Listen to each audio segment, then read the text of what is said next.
It started as an ordinary Tuesday night, just like any other. I came home after a long day at work, my mind preoccupied with a backlog of emails and an upcoming project deadline. Claire, my wife, was already in the kitchen, preparing one of her famous pasta dishes. The smell of garlic and rosemary wafted through the air, a scent I'd come to associate with comfort and stability over our 8 years of marriage. "Hey, babe," she greeted me with a smile that lit up the room. Her hair was tied up in a messy bun, and she wore the old college sweatshirt I'd bought her when we first started dating. It was moments like these that made me think we were unshakable. But something had been nagging at me for weeks, an intangible shift in the air. Claire seemed different. She laughed more at her phone than she did at my jokes, and her late nights at work were becoming more frequent. I chalked it up to stress. Her marketing firm had been demanding more from her lately. "Long day?" I asked, leaning against the counter. She nodded, her eyes darting toward the stove. "You have no idea. The new campaign's a nightmare. We've got a client who changes their mind every 5 minutes. We ate dinner, discussing everything and nothing. She asked about my work, and I listened to her recount the saga of her impossible boss. On the surface, it was a night like any other, but the unease in my gut was growing. Was I imagining it? Paranoia wasn't my style, and yet. After dinner, Claire headed to bed early, claiming exhaustion. I stayed up to catch up on work, but I couldn't focus. The house was silent except for the hum of the refrigerator and the occasional creak of the floorboards. As I tidied up the living room, I stumbled upon a journal tucked beneath the couch. It wasn't just any journal, it was Claire's. Now, let me be clear, I've always respected Claire's privacy. I never snooped through her phone or asked too many questions. But that night, curiosity got the better of me. Maybe it was the odd behavior. Maybe it was my gut screaming for answers. I opened it. The first few pages were mundane, lists of errands, recipes she wanted to try, and brainstorming ideas for her marketing campaigns. But then I reached an entry dated 3 months ago. "I don't know how to keep living this lie. He's so kind, so trusting. But the weight of what I've done is suffocating. If he ever finds out, I don't know if I could bear to see his face. God help me, I love him, but this other thing, this other life, it's addictive." My hands trembled. I flipped forward, skimming for more, my heart pounding like a drum. Entry after entry hinted at secrets I couldn't piece together. But one thing was clear, Claire was hiding something big, and it was tearing her apart. I snapped the journal shut, my mind racing. Was this about me? About someone else? I couldn't bring myself to confront her, not yet. I needed to know the truth first. So, I made a decision. Tomorrow, while she was at work, I would dig deeper.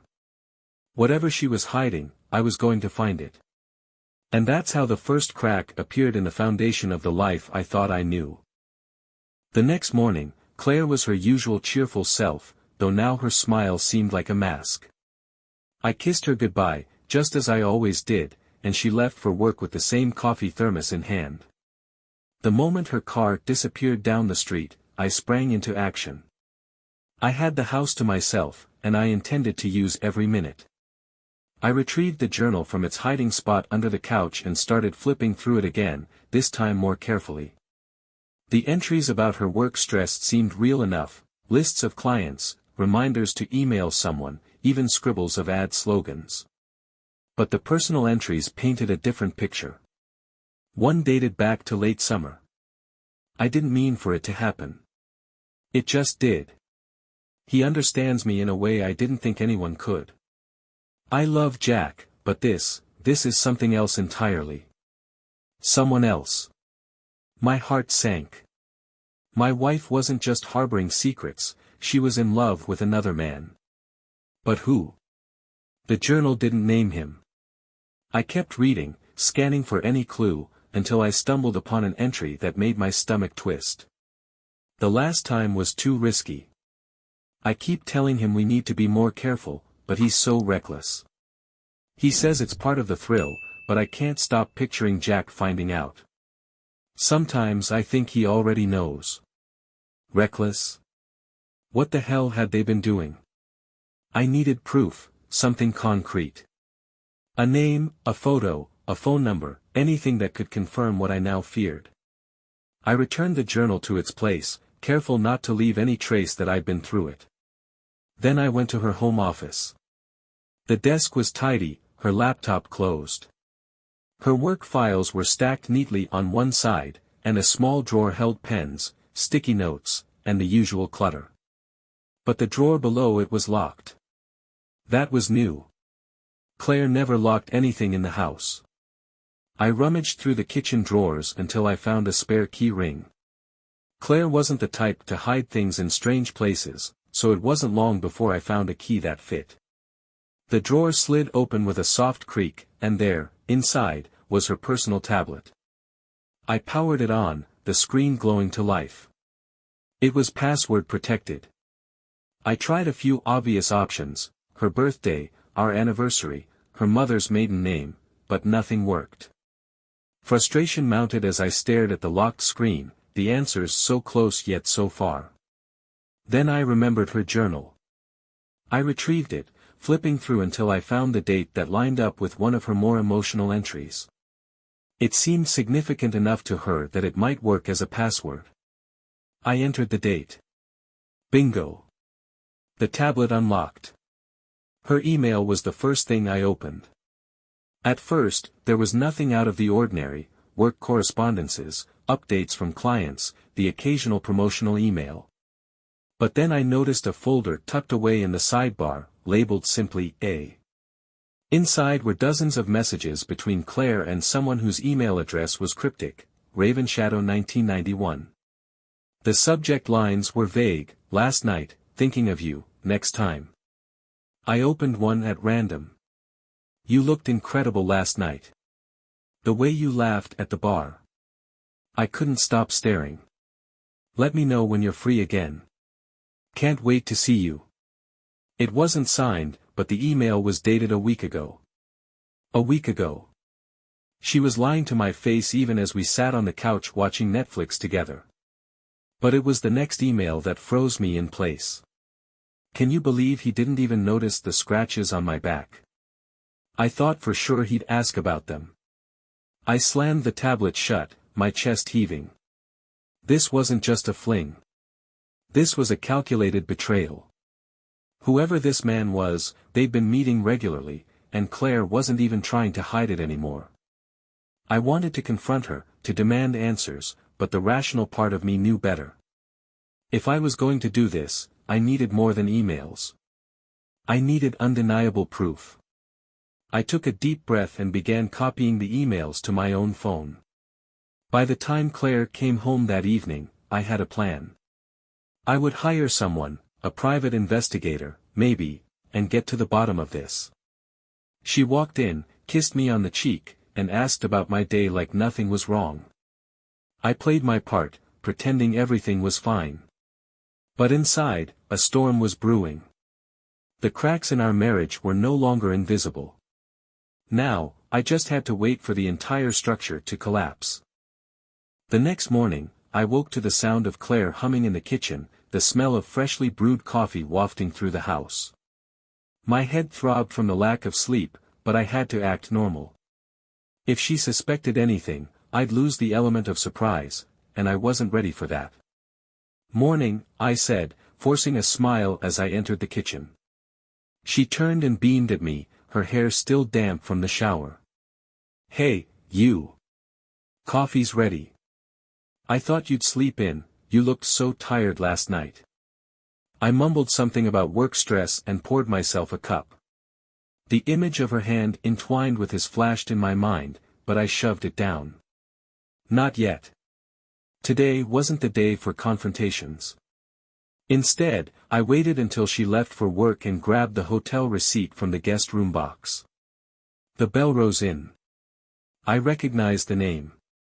It was a boutique hotel about an hour outside the city, known for its secluded charm. The kind of place couples went for romantic getaways. I decided to visit. If Claire had been there with this man, I needed proof, not just for myself but for whatever might come next. The photos were damning, sure, but I needed something concrete, something indisputable. I arrived at the Belrose Inn just before noon. The place was as picturesque as its reputation suggested, quaint brick architecture, ivy crawling up the walls, and a cozy lobby that smelled faintly of lavender. The receptionist, a young woman with dark curls and a warm smile, greeted me. "Welcome to the Belrose Inn. Do you have a reservation?" I hesitated for a moment, then forced an awkward chuckle. "Actually, no. My wife and I stayed here a few months ago, and she's been raving about how wonderful it was. I wanted to surprise her by booking the same room for our anniversary. Could you help me figure out which room it was?" Her smile widened. "That's so sweet. Do you remember roughly when you stayed?" I nodded, pulling the receipt from my pocket. "It was mid-April, I think. I have this, maybe it'll help." She took the receipt and typed something into her computer. "Ah, here we go. April 14th to 16th, room 207. Beautiful choice, it's one of our premium suites with a view of the gardens." Her words hit me like a punch to the gut. Room 207. Premium suite. Gardens. It sounded perfect, too perfect. My pulse quickened, but I kept my expression neutral. "Thanks so much. I'll book it online later." I left the inn with more questions than answers. The receipt confirmed the dates, but I needed to know what happened inside that room. If there was any justice in the world, I thought grimly, there'd be some kind of evidence left behind, something tangible that tied Claire to her mystery man. On the drive home, my phone buzzed with a text from Claire. "Long day at work. Can't wait to see you tonight. Thinking burgers for dinner. Love you." The irony wasn't lost on me. I stared at the message, wondering how someone could be so effortlessly deceptive. Every smile, every kiss, every "I love you" she had whispered in the dark, it all felt like a carefully crafted performance now. That evening, I replayed my visit to the Belrose Inn in my mind. There was only one way forward. I needed to find out who this man was and how deep this went. And if the inn couldn't give me answers directly, I'd find another way. I had no idea how far I was willing to go, but I knew one thing for certain, I wasn't stopping until I uncovered the truth. By the next morning, the Belrose Inn was still haunting my thoughts. Room 207. Claire and her mystery man. I couldn't shake the image of them laughing in that room, sharing moments that should have been mine. I knew I couldn't let it go. While Claire showered, I opened her purse under the guise of grabbing her keys for her morning commute. She wouldn't suspect a thing, she never did. Nestled inside was her keychain, her phone, and an object I hadn't seen before, a small, sleek key. It wasn't her car key, nor was it one of the keys for our house or her office. My chest tightened as I examined it. This had to mean something. A new lockbox. A storage unit. But I couldn't focus on that yet. My main goal was still to gather proof about the hotel. Claire left for work like clockwork, blowing me a kiss as she pulled out of the driveway. The moment her car turned the corner, I grabbed my laptop and dove into research. I wasn't sure where to begin, but the Belrose Inn seemed like the logical starting point. Their website didn't provide much, so I decided to call. This time, I'd push a little harder for information. "Belrose Inn, this is Sophie speaking. How can I help you?" "Hi, Sophie. I called yesterday about my wife and I staying there a few months ago. Room 207. I paused, lowering my voice as if sharing a secret. I think I might have left something valuable behind." "Oh no. Do you remember what it was?"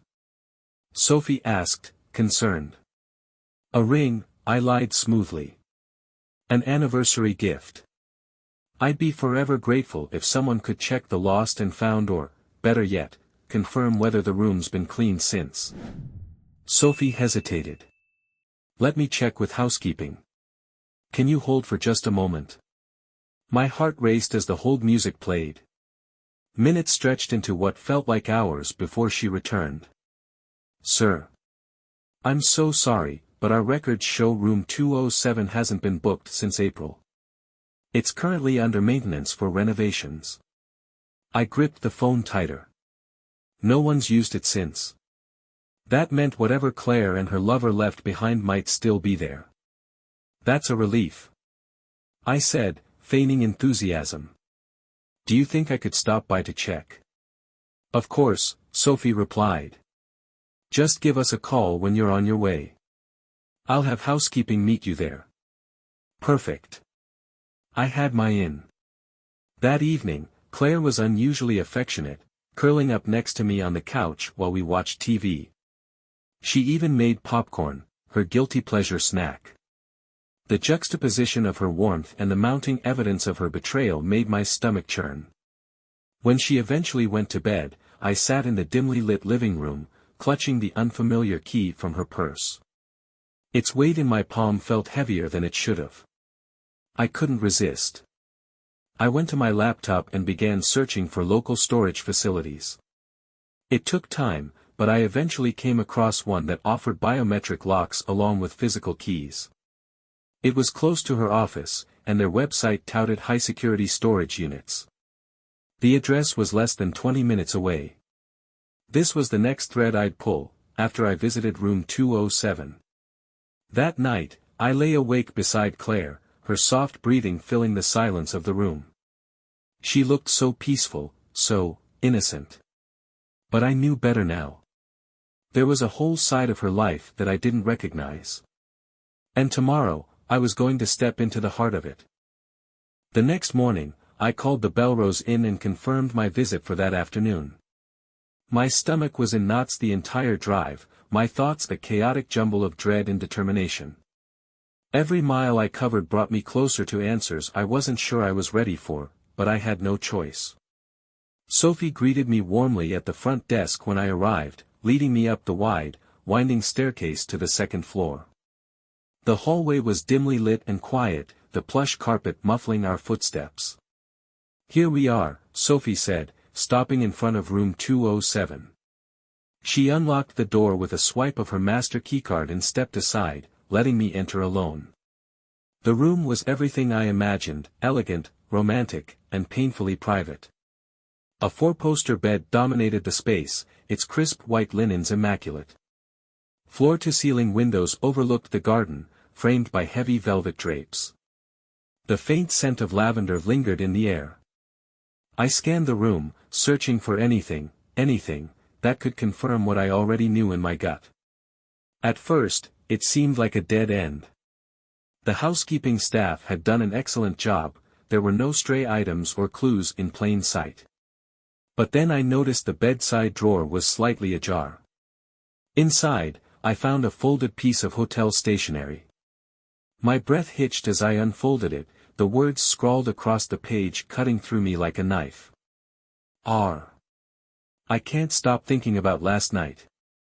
You make me feel alive in a way I haven't felt in years. C. The handwriting was Claire's. There was no mistaking it. I sank onto the edge of the bed, the note trembling in my hands. It was as if the room itself was mocking me, holding the echoes of their affair within its walls. I couldn't be sure if they'd left anything else behind, but at that moment, I didn't care. The note was enough. Sophie was waiting patiently in the hall when I emerged. Did you find what you were looking for? She asked, her expression kind. I nodded stiffly. Yes. Thank you. I drove home in a fog, the note burning a hole in my pocket. Claire's betrayal wasn't just a suspicion anymore, it was fact. That evening, I couldn't look at Claire without seeing her handwriting in my mind, replaying the words over and over like a broken record. You make me feel alive, it echoed through every smile she gave me, every touch of her hand. But I wasn't done. The key from her purse still nagged at me. The next morning, I told Claire I was working from home and dropped her off at the office, as I sometimes did when her car was in for maintenance. As soon as she was out of sight, I drove to the storage facility I'd found online. The place was pristine and sterile, with tall rows of climate-controlled units behind a secure gate. I entered the office, the receptionist barely glancing up as I strode past. I wandered the rows of units, pretending to look for mine, until I found one with a lock that matched the key I'd taken from Claire's purse. My heart hammered in my chest as I inserted the key and turned it. The lock clicked open. The metal door creaked as I rolled it up, revealing a small, neatly organized storage unit. At first glance, there wasn't much, a few boxes, a duffel bag, and what looked like a file cabinet. I opened the duffel bag first. Inside were men's clothes, not mine. A jacket, a pair of shoes, and a travel toiletry kit. My hands shook as I rifled through it. In one of the side pockets, I found a plane ticket stub.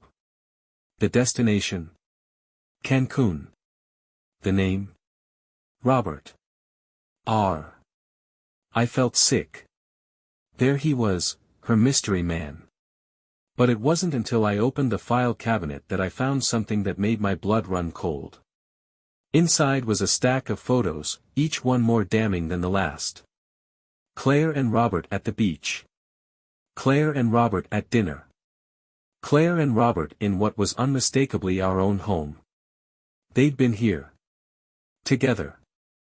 The betrayal had seeped into every corner of my life, and now, there was no escaping it. I stood in that storage unit for what felt like hours, staring at the evidence of a life I hadn't known existed. When I finally left, locking the door behind me, one thought consumed me. I wasn't going to let them get away with this. When I returned home, Claire greeted me with her usual warmth, her smile as radiant as ever. It was nauseating to watch her go about her day as though everything was perfectly normal. Every word she spoke sounded hollow, every gesture a performance. I couldn't confront her yet, not until I had a plan. But I couldn't just sit on the evidence, either. I needed to figure out my next move. That evening, while Claire scrolled through her phone on the couch, I retreated to my office under the guise of catching up on work. I spread the photos from the storage unit across my desk, a grim gallery of betrayal. There were so many moments captured, her head resting on Robert's shoulder, his hand on her waist, the two of them laughing like they didn't have a care in the world. The worst photo wasn't from Cancun or a fancy dinner. It was from our home. They were in the kitchen, leaning against the counter. She was wearing the blue dress I'd bought her for our anniversary last year. Our kitchen. My wife. I clenched my fists, rage coursing through me. But I couldn't afford to lose control. Instead, I turned my attention to the plane ticket stub I'd found in the duffel bag. The date on it was just 2 months ago, and the trip had been to Cancun, a far cry from the business retreat Claire claimed to have attended. I dug further into our financial records, pulling up every credit card statement for the past year. At first, nothing jumped out. Claire's purchases were consistent with her usual habits: groceries, the occasional shopping spree, dinners with friends. But then I noticed something strange, a series of withdrawals from an ATM near her office. They weren't huge amounts, but they were frequent and uncharacteristic for Claire. She rarely used cash, preferring the convenience of her credit card. It didn't take a genius to piece it together. She'd been withdrawing cash to cover expenses she didn't want me to trace: dinners, hotels, who knows what else. I grabbed a notebook and began documenting everything. The photos, the receipts, the hotel visit, the storage unit. If this came down to a confrontation, or worse, a legal battle, I needed every detail on my side.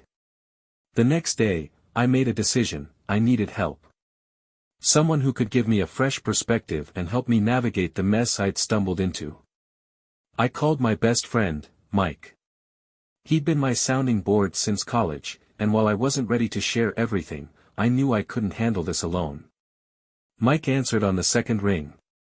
Hey, man. Long time no see. What's up?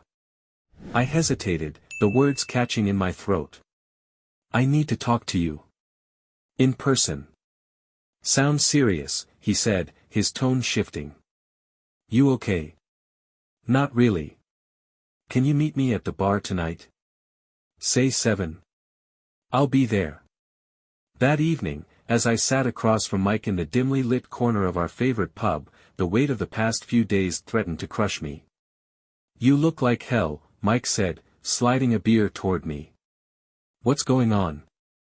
I took a deep breath. It's Claire. I think she's been seeing someone else. His face darkened. You think? Or you know? I hesitated, then pulled my phone from my pocket and showed him one of the photos from the storage unit, the one of Claire and Robert in our kitchen. Mike stared at it, his jaw tightening. Jesus, Jack. I'm so sorry. I nodded, swallowing hard. I've got more, photos, receipts, everything. She's been lying to me for months, maybe longer. Mike leaned back in his chair, running a hand through his hair. What's your plan? Are you going to confront her? Not yet, I said. I need to figure out who this guy is first. I found his name, Robert, but I don't know anything else about him. Mike's eyes narrowed. Robert, huh? Do you have anything else on him? A last name? An address? Not yet, I admitted. Well, Mike said, draining his beer. I know a guy. Private investigator. Discreet, thorough. If you want to find out everything about this Robert guy, he's your man. A private investigator. It felt like such a drastic step, but I was already in deep. If I wanted the truth, I had to commit. Give me his number, I said. Mike nodded. I'll text it to you. And Jack? Yeah. You're doing the right thing. Don't let her get away with this. That night, I went to bed with a strange sense of calm. The plan was starting to take shape, and soon, I'd have all the answers I needed. What I didn't know was that the storm was just beginning. The next morning, armed with the number Mike gave me, I called the private investigator, Logan Price. His reputation was exactly what I needed, discreet, efficient, and relentless in uncovering the truth. Logan Price speaking, his voice came through the phone, calm but authoritative. Hi, Mr. Price. My name's Jack. I was referred by Mike. I need some help with a personal matter. Mike's a good guy, Logan replied. What's the situation? It's my wife, I admitted. I think she's having an affair. I know the guy's first name, Robert, but I need to know more. Who he is, how long this has been going on, everything. Logan didn't miss a beat. Do you have any photos of him? Addresses, phone numbers, anything that might help me identify him? I found some photos and a plane ticket stub in a storage unit she's been keeping. The ticket's in his name, Robert Harris. Good start, Logan said. Send me the photos and a copy of the ticket stub. I'll run a background check and get back to you. This will take a few days, but I'll keep you updated. I sent him everything as soon as we hung up. Now all I could do was wait. Meanwhile, I focused on maintaining the facade of normalcy at home. Claire hadn't noticed anything yet, or if she had, she was playing her role as the devoted wife with chilling precision. That evening, as we sat on the couch watching TV, her phone buzzed on the coffee table. She glanced at it, and for a fleeting second, her face betrayed something, a flicker of anxiety. Everything okay? I asked, keeping my voice light. Yeah, she said, a little too quickly. Just work stuff. She flipped the phone over, screen down, and turned her attention back to the show. My mind raced. Was it him? Was Robert messaging her while I sat right there? Later that night, after Claire fell asleep, I crept downstairs and retrieved her phone from her purse. I'd never stooped to this level before, but my desperation outweighed my guilt. Her phone was locked, of course, but she'd never been one for complicated passwords. I tried our wedding anniversary first. No luck. Then, her birthday. Still nothing. Finally, I tried a combination of numbers from the plane ticket stub I'd found, the departure date. It worked. Her messages were innocuous at first, chats with friends, coworkers, family. But then I found a thread with the contact saved as R. My blood boiled as I scrolled through their conversation. R, I miss you. Can't stop thinking about last weekend. Claire, me too. I wish we didn't have to hide. R, soon, babe. We'll figure it out. He'll never know. I felt sick. They weren't just sneaking around, they were making plans. The worst part came next. A photo. It was taken just a few days ago, Claire and Robert, smiling together in what looked like a hotel room. The following afternoon, Logan called. Jack, I've got something for you, he said. What did you find? I asked, my stomach nodding. Robert Harris is a financial consultant based in the city. Divorced, no kids.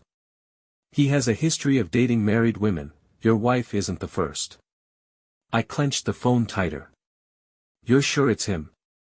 Positive, Logan confirmed. I also found some recent charges on his credit card, dinners, hotel stays. One of those hotels is the Belrose Inn. Dates match the receipt you found. I sank into my chair, the weight of it all crashing down. Claire hadn't just stumbled into an affair, she'd chosen this life, this deception. What do I do now? I asked, more to myself than to Logan. That depends, Logan said. If you want, I can keep digging. Find out how serious this is, how far it goes. Or, if you're ready, you can confront her with what you've got. I hesitated. Confronting her was tempting, so tempting, but something told me there was more to uncover. I needed the full picture before I made my move. Keep digging, I said finally. I want everything. Logan agreed, and we ended the call. That night, as I lay in bed beside Claire, the truth loomed over me like a storm cloud. I was closer than ever to unraveling her web of lies. But I had no idea just how tangled that web would be. The days after Logan's call felt like an eternity. Every moment spent with Claire became a test of my endurance, a constant battle to suppress the urge to confront her. She carried on as though nothing was amiss, her laughter filling the house, her affectionate gestures almost convincing. But I knew better now. I had seen the messages. I had seen the photos. And Logan's findings had confirmed my worst fears. On the fourth evening, Logan called again. His tone was serious, almost somber. Jack, I've got something you need to hear, he began. I gripped the phone tightly. What is it? Robert Harris has been renting a townhouse downtown for the past 6 months. And Claire? She's been there. Multiple times. I pulled some surveillance footage from a nearby security camera. It shows her arriving and leaving at odd hours, mostly during the afternoons when she's supposed to be at work. I closed my eyes, the image of her walking into another man's home burning into my mind. There's more, Logan continued. I also found out Robert's been making plans to leave the city. He's applied for jobs out of state, San Francisco, Chicago. I think he's planning to take her with him. The words hit me like a punch to the gut. Claire wasn't just having an affair, she was preparing to abandon our life together. Are you sure? I asked, my voice shaking. I'm sure, Logan replied. I even found a lease application with both their names on it. A place in Chicago. The room spun. For months, Claire had been crafting this secret life, plotting her escape while I went about my days, blissfully unaware. What do you want to do, Jack? Logan asked after a long silence. My mind raced. Part of me wanted to confront her immediately, to throw everything in her face and watch her squirm under the weight of her lies. But another part of me, the part that had spent weeks gathering evidence, knew I needed to wait. I want proof, I said finally. Something undeniable. Something she can't explain away. Logan paused. I can help with that. Do you want to catch them together? The idea sent a jolt of adrenaline through me. It was risky, but it would give me exactly what I needed. Yes, I said, my voice steady. Tell me how. Logan and I spent the next few days planning. His surveillance revealed a pattern. Claire typically visited Robert's townhouse on Thursday afternoons, around the same time she claimed to be attending client meetings. I told Logan I'd be ready.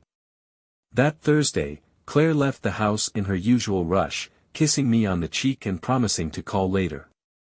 You working late again? I asked casually. Probably, she said, grabbing her purse. Don't wait up. I watched her drive away, my heart pounding. An hour later, I parked my car a block away from Robert's townhouse. Logan was already there, his car tucked discreetly behind a dumpster. She's inside, he said as I approached. Arrived about 10 minutes ago. No sign of her leaving yet. We waited in silence, the tension thick in the air. Logan handed me a small digital camera. You'll need this, he said. Just stay calm and follow my lead. Finally, the moment came. Logan nodded toward the townhouse. Let's go. We moved quickly but quietly, slipping around to the back of the building where the townhouse's large windows overlooked a small patio.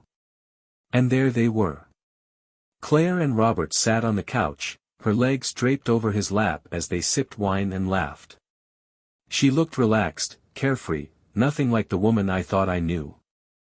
I raised the camera, my hands trembling as I snapped photo after photo. Every angle, every damning detail.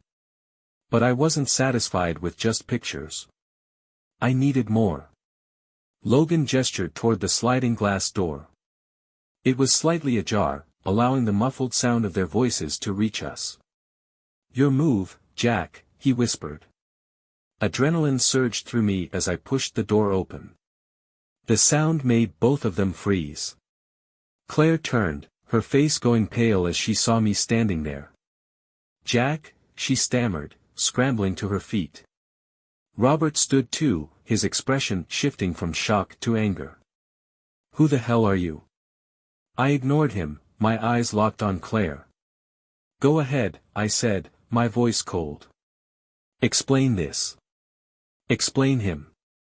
Her lips parted, but no words came out. For the first time, she was completely speechless. I held up the camera, showing her the evidence I'd collected. Don't bother lying, Claire. I know everything. The silence that followed was deafening. Robert stepped forward, trying to act tough. You need to leave. I turned to him, my rage finally boiling over. You don't get to tell me what to do.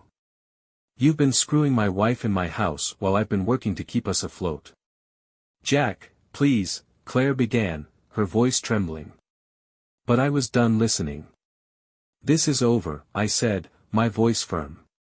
You can pack your things and move in with him, for all I care. But you're not coming back to my house. And with that, I walked out, leaving them standing in stunned silence. As I drove away, the weight of what had just happened began to sink in. The confrontation was over, but the battle was far from finished. Now, I had to decide how to move forward, with Claire, with myself, and with the pieces of my life that she'd shattered. When I got home, the silence felt deafening. Claire's presence, her laugh, her voice, the sound of her bustling about, had been a constant for years, even when things had felt strained. Now, knowing she wouldn't return, the house felt hollow.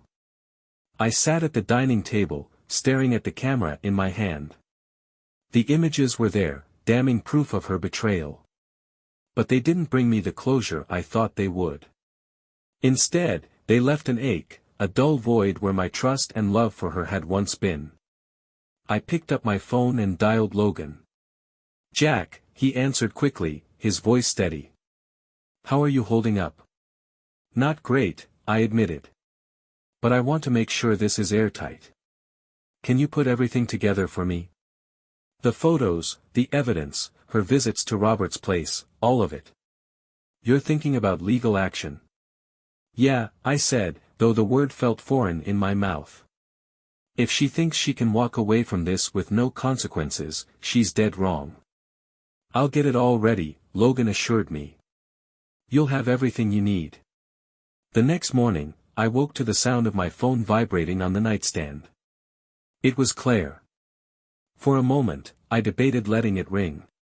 But curiosity got the better of me. "Hello?" I said, my voice cold. "Jack," her voice was shaky, as though she'd been crying. "Please, let me explain. Just meet with me, one conversation. That's all I'm asking." I clenched my jaw, my anger bubbling to the surface. "Explain. You think there's anything you can say that would make this better?" "Please," she begged. "You deserve the truth. If nothing else, just let me tell you the truth." I hesitated. Part of me wanted to slam the door shut on this chapter of my life and never hear from her again. But another part, the part that still clung to the man I'd been before this nightmare, wanted answers. "Fine," I said. "One conversation. But it won't change anything." We agreed to meet that evening at a cafe near her office. When I arrived, Claire was already there, sitting at a corner table with a cup of tea in front of her. She looked pale, her eyes red-rimmed from crying. "Jack," she said softly as I sat down. "Talk," I said, cutting her off before she could dive into pleasantries. She flinched but nodded. "I know I've hurt you, more than I can ever fix. But you deserve to know the truth." I folded my arms, staring at her. "I'm listening." She took a deep breath. "It started 6 months ago. Robert came into my office as a client, and I don't know, Jack. At first, it was just flirting, harmless, I thought. But then it became something more." "Harmless?" I repeated, my voice dripping with sarcasm. "You call sneaking around, lying to my face, and planning a life with him harmless?" "I didn't plan for it to go this far," she said quickly. "But things with us, they hadn't been the same for a long time." My stomach twisted. "So it's my fault?" "No," she said, her voice trembling. "It's not your fault. But I felt invisible, Jack. Like we were just going through the motions. Robert made me feel seen again." The words hit me harder than I expected. As much as I hated her for what she'd done, part of me couldn't deny that there was a kernel of truth in her words. Things hadn't been perfect between us, but betrayal was never the answer. "And now?" I asked, my voice hard. "What happens now? Do you ride off into the sunset with him, leaving me to pick up the pieces?" Claire's eyes filled with tears. "I don't know what I want anymore. I thought I did, but now. I just don't know." I shook my head, standing up. "You made your choice, Claire. And I've made mine. I'm done." She reached for my hand, but I pulled away. "Goodbye, Claire." As I walked out of the cafe, a sense of finality washed over me. The chapter with Claire was closed. Whatever she wanted, it didn't matter anymore. I was done with her lies, her excuses, her betrayal. That night, I met with Logan to go over the evidence. He'd compiled everything: photos, text messages, financial records, surveillance footage. It was a bulletproof case. "Are you sure about this?" Logan asked as I flipped through the files. "Absolutely," I said. The next morning, I called my lawyer. It was time to file for divorce. Claire might not know what she wanted, but I did. Freedom. And I was finally ready to take it. The days following my decision to file for divorce were a whirlwind of emotions.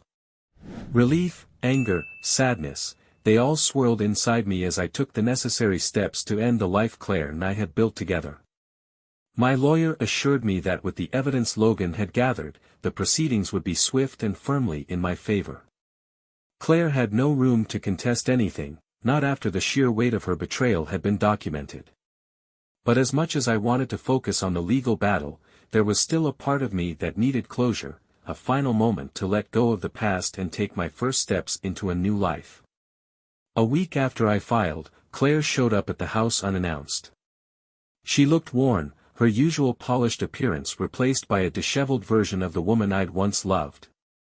"Jack, we need to talk," she said, standing on the doorstep with her arms wrapped around herself. "There's nothing left to say," I replied, keeping the door partially closed. "Please," she pleaded. I need you to hear me out." I sighed, stepping aside to let her in. "Make it quick." She stood in the living room, her eyes scanning the space as though seeing it for the first time. "I know I can't undo what I've done," she began. "But I need you to know how sorry I am. I made a terrible mistake, several, actually, and I hate myself for it." I crossed my arms, keeping my voice steady. "You didn't just make a mistake, Claire. You made a series of choices. Choices that destroyed us." Her eyes filled with tears. "I know. And I don't expect forgiveness, but I need you to understand. I never stopped loving you, Jack. I just got lost." I stared at her, the weight of her words pressing down on me. For a moment, I almost felt sorry for her. But then I remembered the pain she'd caused, the lies she'd told, and the life she'd planned with someone else. "Claire," I said, my voice soft but firm, "I spent weeks trying to understand why you did this, trying to figure out where we went wrong. But the truth is, none of that matters anymore. What matters is that you made your choice, and now I'm making mine." Her shoulders sagged, and she wiped at her eyes. "I understand," she whispered. "Do you?" I asked, my tone hardening. "Because this isn't just about us. It's about respect, trust, and loyalty, things you threw away without a second thought." She nodded, tears streaming down her face. "You're right. I can't fix this." "No, you can't," I said, walking to the door and holding it open. "Goodbye, Claire. I hope you find whatever it is you're looking for." She hesitated, then nodded and walked out the door without another word. The divorce was finalized within 2 months. Claire didn't contest anything, leaving me with the house and the majority of our shared assets. She moved into a small apartment in the city, and as far as I knew, her relationship with Robert fizzled out shortly after our confrontation. As for me, I focused on rebuilding. I threw myself into work, reconnected with old friends, and even started therapy to process everything I'd been through. It wasn't easy, there were days when the anger and sadness threatened to consume me, but I kept moving forward. One day, while cleaning out the guest room, I stumbled upon a framed photo of Claire and me from our wedding day. We were smiling, young and full of hope for the future. For a moment, I considered keeping it as a reminder of what we'd once had. But then I thought about everything that had happened since, and I realized it was time to let go. I took the photo out of the frame, tore it in half, and threw it away.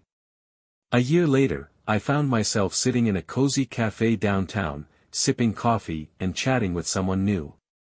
Her name was Emma, and we'd met at a friend's dinner party a few weeks earlier. "So, tell me," she said with a warm smile, "what's something you're passionate about?" I thought for a moment, then smiled back. "Starting over," I said simply. And for the first time in a long time, I felt hopeful about what the future might hold.